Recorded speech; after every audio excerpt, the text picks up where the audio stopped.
So I decided I wanted to make a quick Zulrah guide. This guide is basically only for learning the boss or getting your first kill. I'm not going to go into anything about like efficiency or more advanced strategies or anything like that. So Zulrah basically has three forms. There's a green ranger, a red melee, and blue mage. So basically you want to mage both of these two phases, and the only one you want to range would be the blue mage form. So during the green phase, all you have to do is protect from range and hit it with mage. This one usually you don't have to pray, depends, but you just have to watch out for its melee attacks, and basically it'll start looking at you, wag its tail, and that's when you know you have to move off the square you're in. I'll go more into it later. And this would be the mage phase. This is the only time that the actual boss will damage you. It switches randomly between mage and range attacks. The mage attacks they're like a little fireball, and the range attacks are like this little green whatever it is. And it can hit up to 41.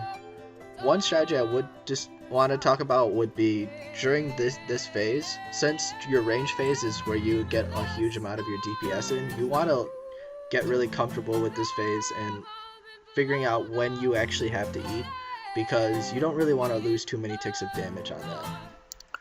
So this would be the recommended inventory and gear setup.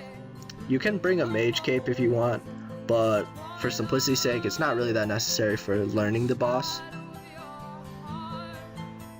So the method I'm going to show you would be the logout method, which basically means you're going for a specific rotation, and if you don't get the rotation you're looking for, you just log out before it hits you, and you'll be spawned right outside. The rotation you're looking for will be rotation 3. I think it's the easiest to learn, and it's a East Ranger. So the second form that shows up will determine the rotation that you're getting, and what you're looking for would be an East Ranger, East Green phase. So I don't think I get it here, and I just log out. I think I get the East Ranger on this trip. So you click off the map to get to the square you want to go, and you'll get 5 trident hits in here. And then wait for the second rotation. When the East Ranger comes up, you want to protect from range and protect from mage, and you'll get another 5 trident hits. I'd recommend you count these trident hits. After 5, you're going to start running to the square my cursor's at right now, and you can throw one over your shoulder after, like this. So the next phase will be a melee phase. You don't actually have to pray against this phase.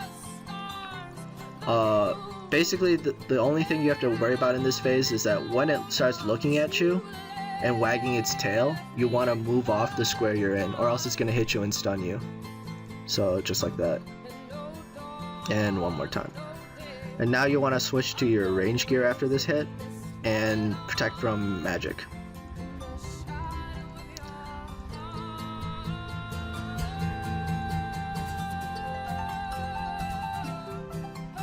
After this phase is going to be a range phase, so you want to switch back to your mage gear and protect from range. Kind of messed up the switch a little bit, but you'll get 3 to 4 hits. 4 is maximum, and it's probably what you should go for. And the next phase is a mage phase, so you want to go back to your range, protect from magic, and hit it again. The next phase isn't going to hit you, so all you have to do is put on your mage gear and just run to that square and start hitting it. And you don't want to pray on this one, because it's going to spawn 3 snakelings, and the phase after this phase would be a range phase, so you have to protect from range anyway, so you might as well just let the snakelings die to you. And I actually stopped hitting it, but on this phase you just protect from range and you just mage it down. And the phase after this would be another mage phase, so you want to go back to your range gear and protect from magic and hit it. Awesome. So I stopped hitting it because I wanted to show you guys a Jad phase really quick. Basically on this rotation, the Jad phase will start with a magic attack, and you want to mage the Jad phase. It'll start with a magic attack, and every time the timing for it would be every time it flaps its wings, you want to switch your prayer to protect from range. So there, flaps again, protect from magic, flaps again, protect from range, and that's basically it.